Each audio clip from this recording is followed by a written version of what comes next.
All right, hey, welcome back, everybody.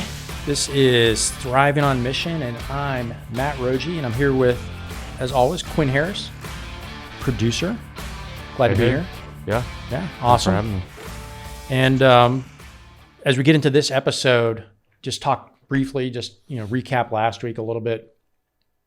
I really came out of that recording. It was, pretty therapeutic. It was just a lot of fun for me to talk about, just because, again, those were things that were going on in my life, things that were affecting me both, I think in a positive way, but being able to talk about, those things. Remember we talked about us going on missions over to Cyprus and living there with my family after I got out of the military and some of the ups and downs with that. And then we talked about the two Rangers from here in Savannah and some of the incredible heroics that they did last summer in Afghanistan. And again, that even when I think about that now and I see Rangers walking around, they go to church with us, people, they're part of our lives. They're our neighbors. And, then you read about what they're doing and it's just, I get heartbreaking. There's empathy, things like that. Yeah. Now that you mention it, it's living here and being near Hunter AAF, and the people that I just so happen to run into and meet, and you see a lot of people in uniform, different places. And then hearing a story like that of two guys that live, in our community it's amazing. Yeah, absolutely amazing. Absolutely amazing. And then we just talked a little bit about, I shared, from my time at the film festival the weekend prior, and that was a lot of fun. There was that one film, A Grand Journey, which we watched, a little trailer there, and just really inspirational. And, something that, for the other film festivals coming up, I encourage people to attend as well. So a question for you. I know that you were moving this past weekend. Did you watch Super Bowl? I did not. No? Yeah. I usually like being a production guy, it's something that I, end up watching at least the halftime show. Right.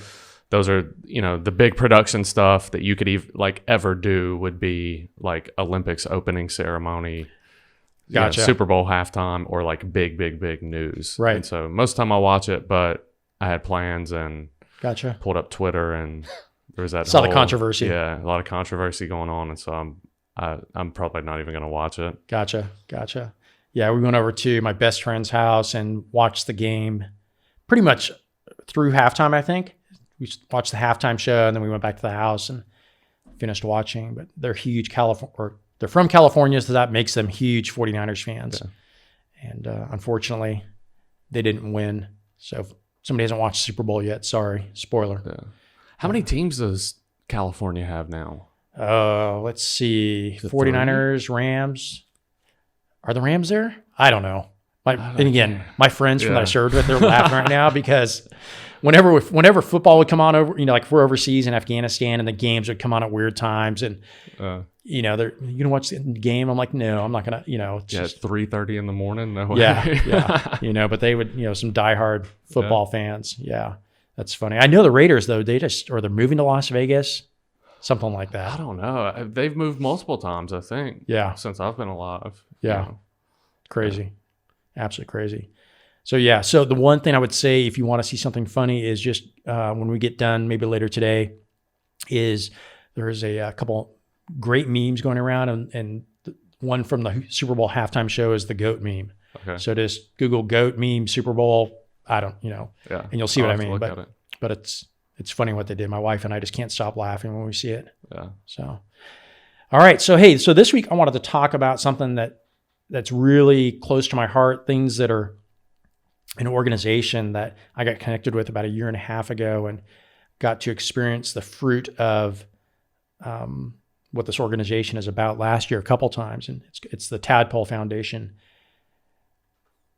I'm not going to get into a lot of the backstory of what this organization is and how it came into being, because it's an incredible story. And I hope to have one of the co-founders, Jenny Campbell, and she also runs the organization now, get her on here. And I'd love to be able to do a Skype call with her and talk to her about her motivations and why she does started this organization, because again, it's an incredible story. And to me, it also just sort of shows, again, when things are bad, and again, how to find the good in it and what can I do to help others type of thing. And, so, but I will, it's a great organization, and I want to talk about my experiences with it. And it's an organization, their mission statement, if you will, it's basically it's for veteran and active duty service members who have post-traumatic stress, or TBI, to get them into the outdoors, to experience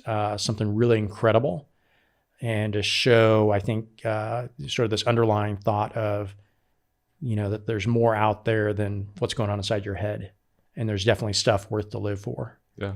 And, I think they do a great job at accomplishing that mission. Probably the hardest thing for this organization to do is to recruit veterans to go on these trips. And that was sort of my case as well. I found out about this organization through my sister-in-law. She's a big outdoors person with my brother. She had liked this organization on Facebook, the Tadpole Foundation. And so I was just curious. I checked it out and saw what it was about. And I started thinking, maybe this is something I could do, even though I'm not an outdoors person at all. I'm not a camper. I'm not at least at that time, I'd rather stay in a hotel. I flew the big Chinooks, and people would, laugh, and we would sort of joke too that we always flew with our camping chairs and our ice chests, and, in the back of that. Quick story on that, on the ice chest in the back of a Chinook. And again, there was, we were fortunate to be able to do things like that sometimes. But as you can imagine, in Afghanistan and Iraq, it would be hot in the summer. Yeah. We would take off from areas, like down in Kandahar, which the elevation is about 2,000 feet in the summer, and like at 2 a.m, and the temperatures are already, 32, 33 Celsius, which that's like 105, something like that. And then we would climb up 500 feet, and the temperature is like 40 degrees Celsius. And it's just miserable hot. And there's no air conditioning. Other than the windows open at that point. Had a flight engineer one year, and he, they always had, basically like a cooler on board, and they would try and keep, ice water, something in there, because again, it's, that affects you physically if you don't stay hydrated and mentally. And, and so if you can keep some of that stuff on board and it doesn't affect the mission as far as weight, more to it. And so we had just done an infill somewhere, over on the eastern border of Afghanistan with some Rangers, and we went back to the FARP to get some gas, and we had some time to sit there and wait while the Rangers were doing their mission and wait for them to call for exfil. And I really appreciated the flight engineer, because he goes, "Hey, Mr. Roji, you want something to drink?" And I was like, "Well, yeah, sure." And he goes, "What you want?" I was like, "What do you have?" And he said, he had some sodas in there as well in this ice chest. And so I was like, "Yeah, give me a Coke." And I popped the Coke, and literally there was like ice crystals floating on the top of the drink. And I told him that. I was like, "Man, this is like the coldest Coke I've had in forever." and I really appreciated that, because, for him just going above, it was a little thing, and it might not seem like a whole lot, but, in retrospect, and again, he prided himself on his job, and not that, but I think that was sort of this characteristic of carrying over from, to how well he also maintained the aircraft, and, how well he trained his soldiers underneath them, and, but super awesome, good dude. And I think he's still active duty too. So Mike, if you're listening, thank you again for that ice cold Coke. I really appreciate it. So back to the Tadpole Foundation, talking about that. After I saw the website and I talked to my wife and I said, "Yeah, I'm going to sign up." Went ahead and did that, sent my application in, and I began corresponding with the co-founder, Jenny, about, what I needed to do, which in retrospect was very little. Literally, it was just fill out the application and then show up. And I didn't really know that at the time. I still had these expectations of, all right, what's this going to be like? Because I'm going to go on a trip with other veterans, pretty much, all combat vets, all post 9/11, combat vets. And we're going to go on this outdoor adventure of which I'm not experienced at all. And, I'm starting to think, I don't need to go on this. This is for somebody who's really messed up.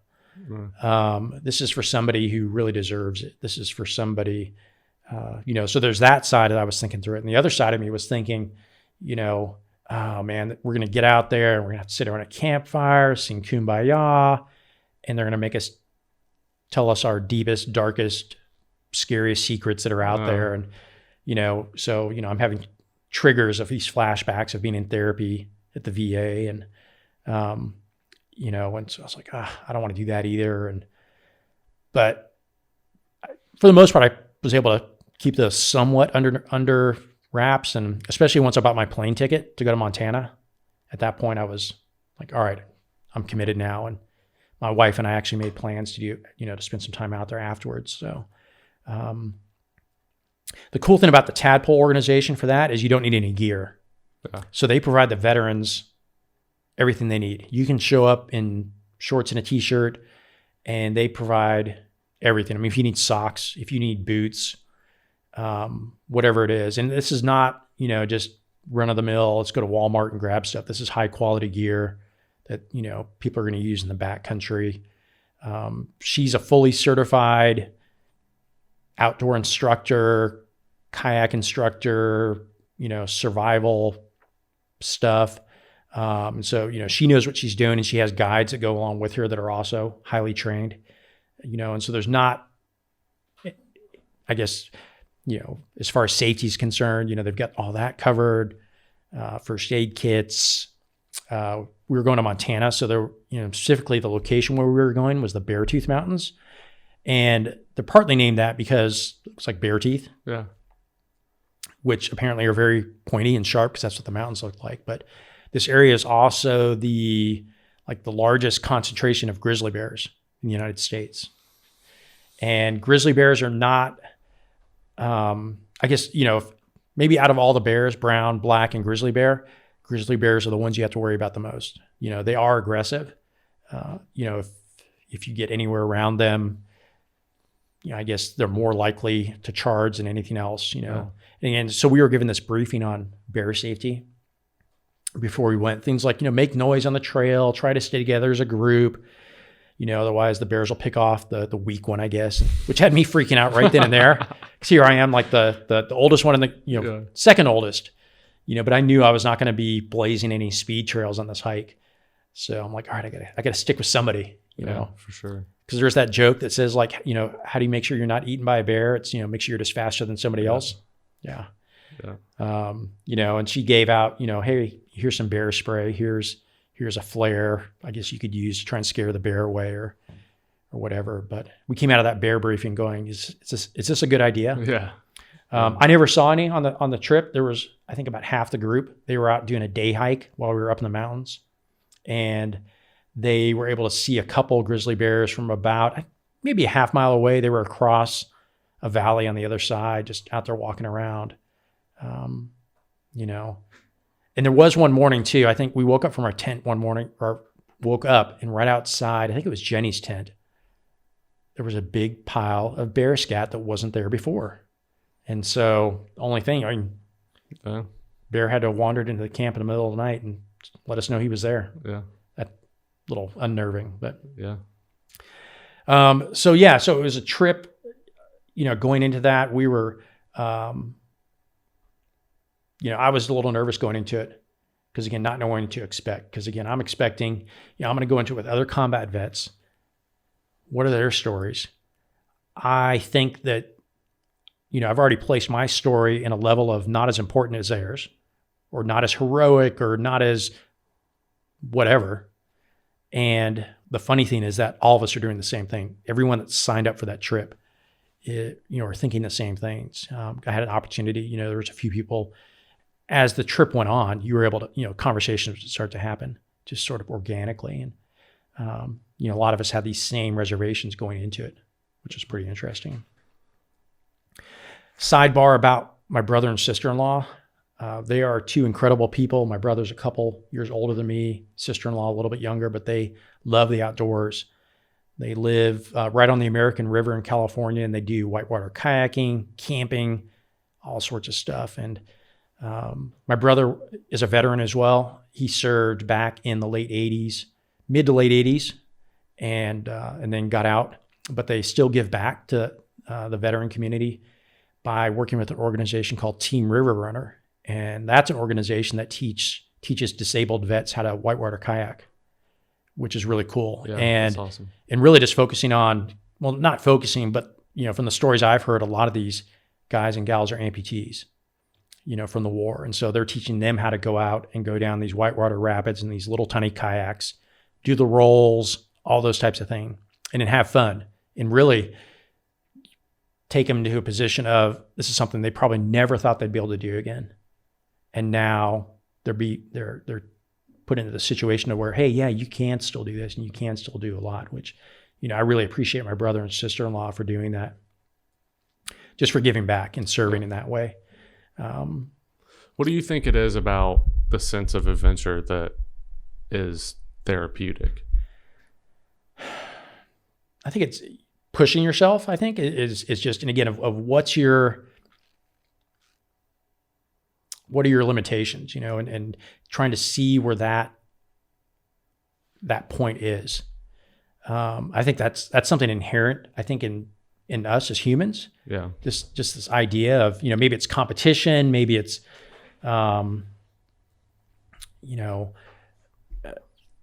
there's some adrenaline, which is obviously, that's an addictive thing. But, even if it's just going out, there wasn't a lot of adrenaline associated with our hiking trip, but it was definitely a physical test. And, to put one foot in front of the other, literally. And, wish your pack didn't weigh as much. But there's, and maybe that's why, especially coming from, a background of military service, and we could go into a whole discussion of why so many veterans miss being overseas. Yeah. It was not only maybe the worst of times, but in some ways it was the best of times. Mm-hmm. And I think there's something that goes along with that as well. And that's a great question. But it definitely applies, I think, to veterans, and maybe they don't even know they have it. Yeah. And they have to get somebody to come alongside them and say, hey, you ever think about doing this? Yeah. Which is sort of what happened with me with this backpacking trip with my sister-in-law.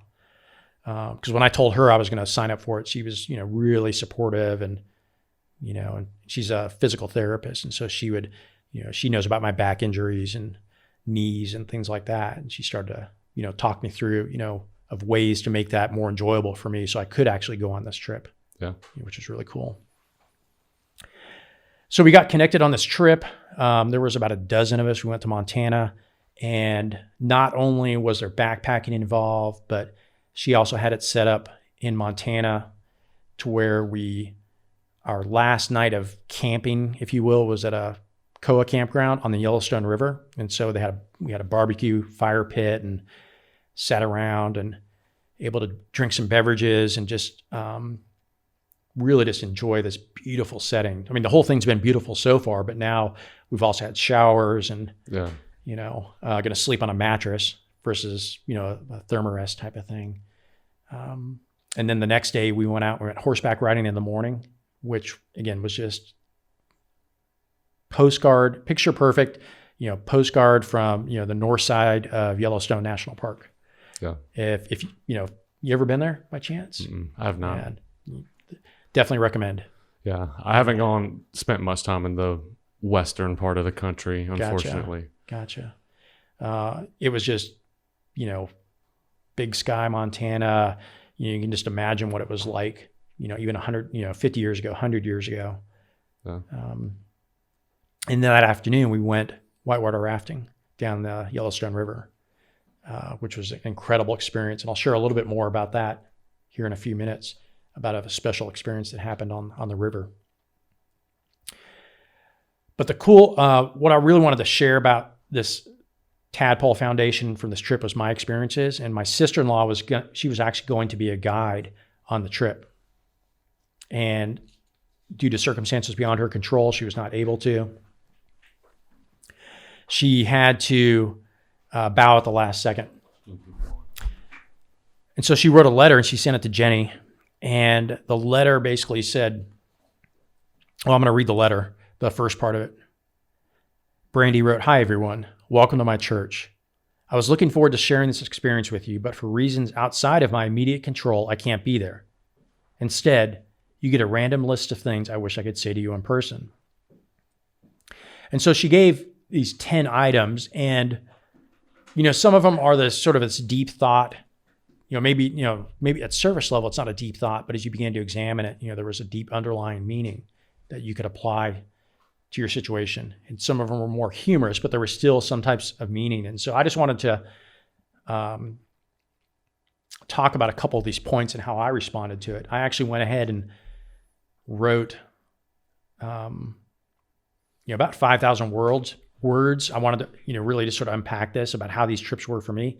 And so those are on my blog as well that people can go check out. But I just want to talk about a couple of these because I think it can relate to anybody who's, maybe trying to, come out of, an area of depression, or they're dealing with anxiety or fear, whether that's from post-traumatic stress or whatever. Just, maybe you just have things getting thrown at you in life because we all have that. There's no way to escape that. Not that I've found yet.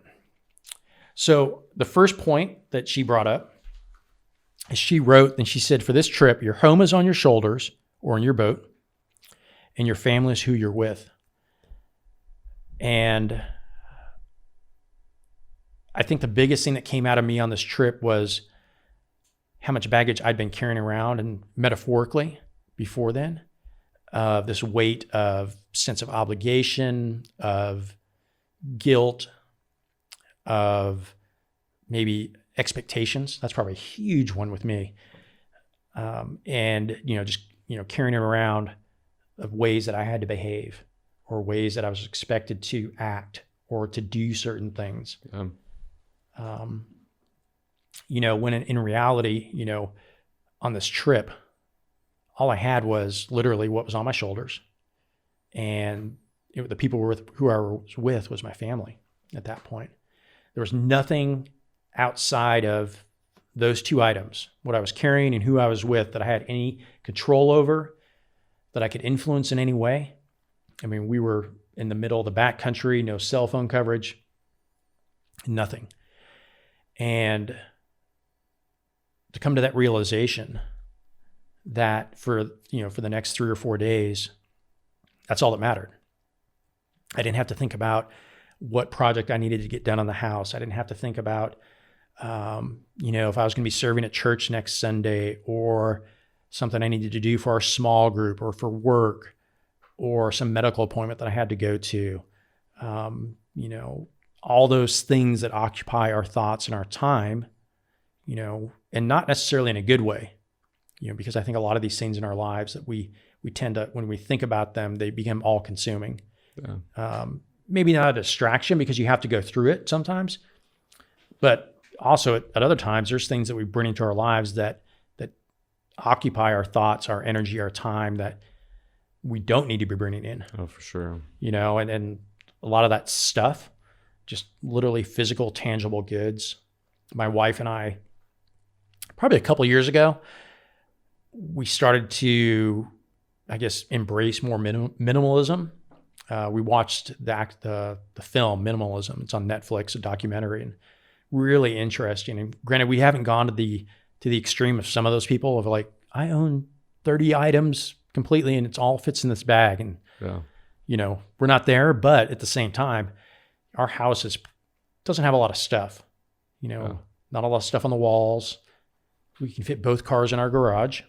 So, wasn't always that way, but just because we determined, our thought process is that those things can occupy our time, and not that things are bad, right? I mean, they're not inherently bad. Having tools or a nice house or cars, inherent, those are just neutral objects, but they can become this all obsessive thing of how we spend our time. When, for my wife and I, it's things of spending time with each other, friends, family, our son. Those are the important things. And so if there's things that are getting in the way of that, we were trying to make that change. So in this respect of literally having what's in my backpack, it was actually really cool because I didn't have to worry about anything else.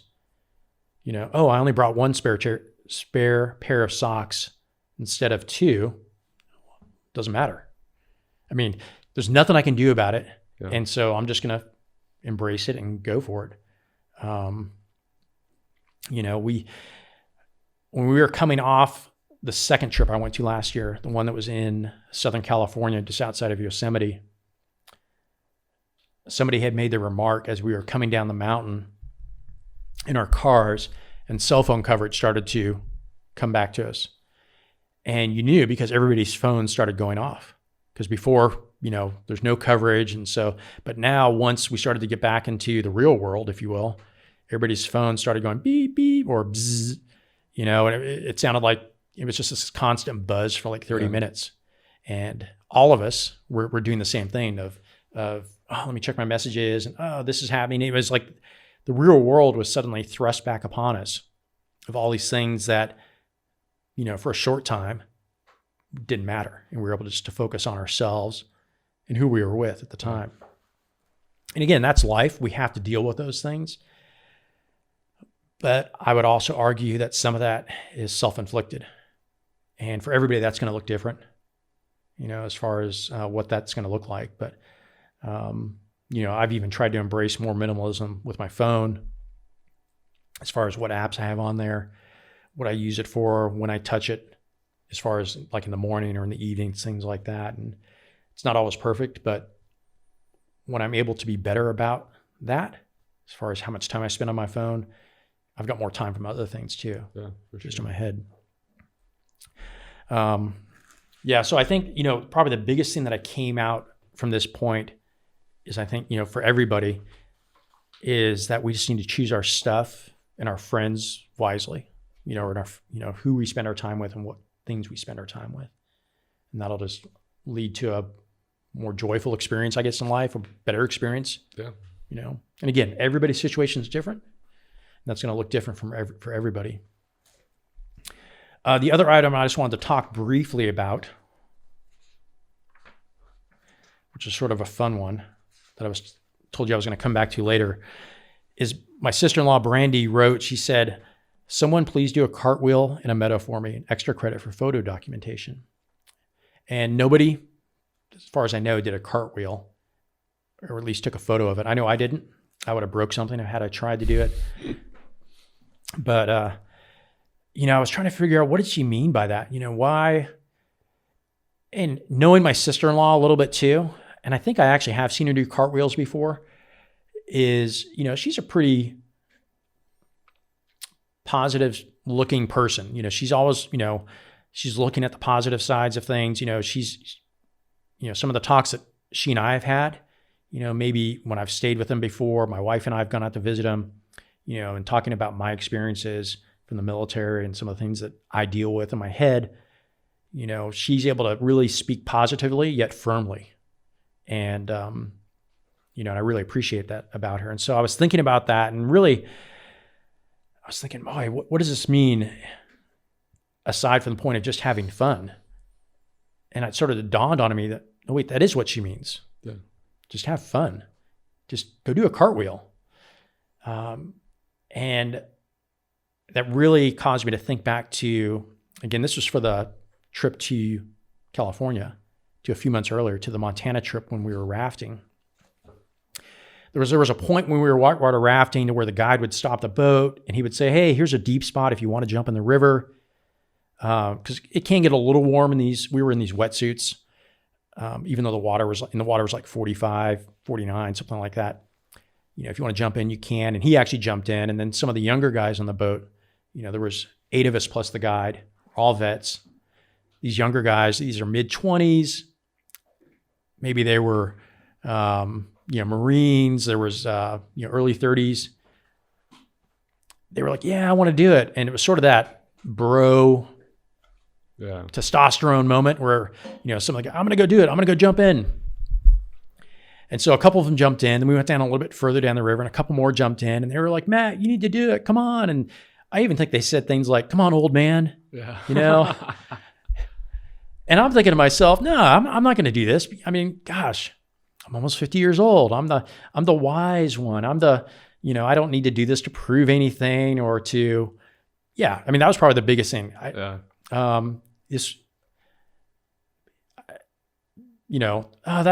for the young people.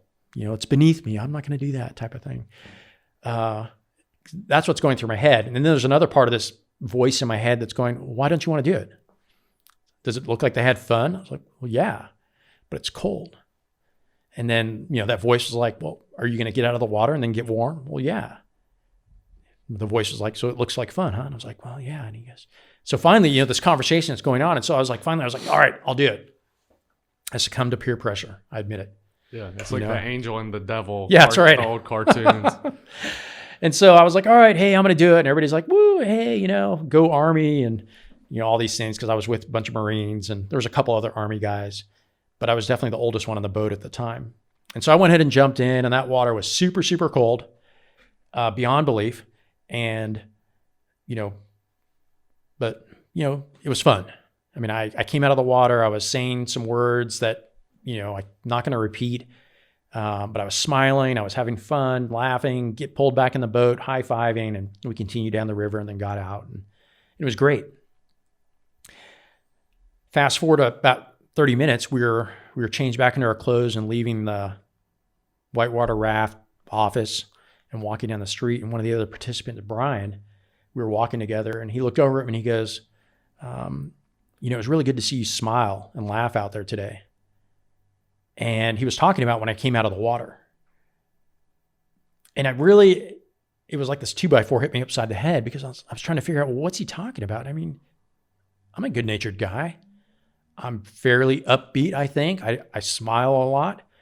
I'm not the grumpy old man, get off my lawn type of thing. And as I began to examine what he said, even though I'd been that way, authentic's not the right word, but there was just something different the way that I reacted out there because it was just more freeing. I let my inhibitions go, if you will. Yeah and for sure. I was like a kid just going out playing in the snow or doing a cartwheel in a meadow just because I could. And I realized, maybe I don't do that enough because of the pressure from culture, from expectations of who we are and what you expect to believe, how we're supposed to act. And, but at the same time it's okay to have fun. Yeah. It's okay to enjoy these things.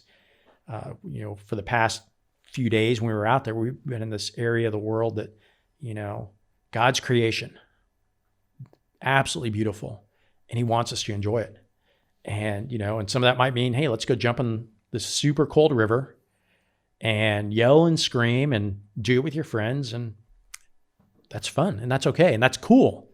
It was a fun thing. And so, for me, I've been trying to take a look where I can have more moments like that or don't let those opportunities pass by at least, but still have fun.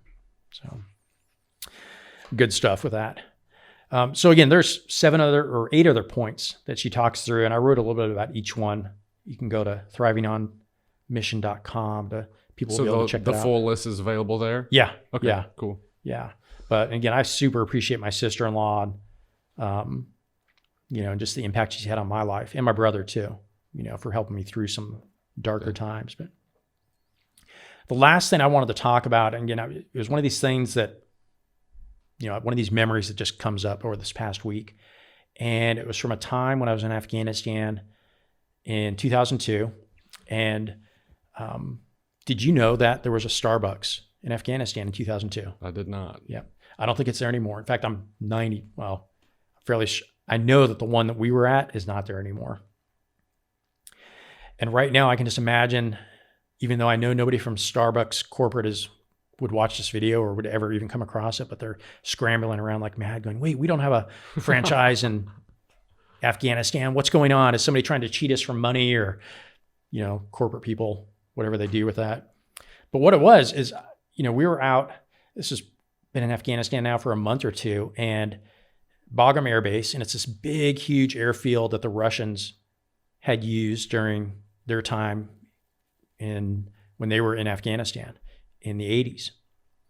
And there's just Russian equipment everywhere, just old, beat up, blown up helicopters, tanks, it's like a junkyard in some areas.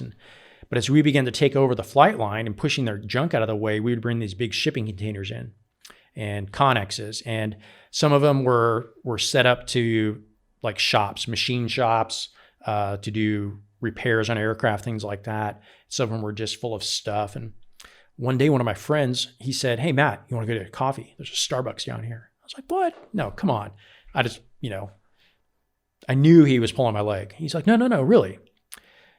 We just got to walk down here a little bit. So we walk down the flight line and we start weaving our way through these connexes. And next thing you know, come around a corner and there's this connex, the door's open on it. And there's a cardboard sign that I think came from like an MRE box with somebody took a Sharpie and wrote on it and said Starbucks.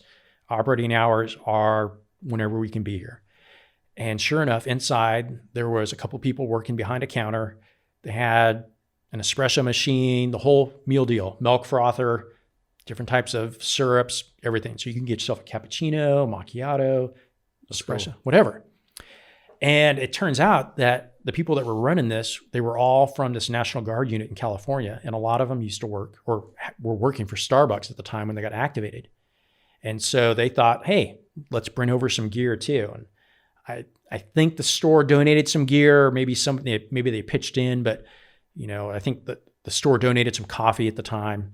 And so they brought it over. And so when they had maybe a free hour or something, they would go ahead and open up the Starbucks, and just by word of mouth, people would begin to find this place. And they would charge, a couple, $2-3 operating costs. And so, we were able to go to the first Starbucks in Afghanistan. That's awesome. Yeah. So a lot of fun. I really appreciate, those. And for them, it was a sense of normalcy. Yeah. And a little bit of chaos for everybody, really. Yeah. Definitely. A little familiar chaos. So, well, that wraps it up for this week, Quinn. Cool. So, looking forward to another episode coming up in a week, and I promise we'll have lots more good stuff to talk about. For sure. All right. We'll see you later. Yep. See y'all. Bye.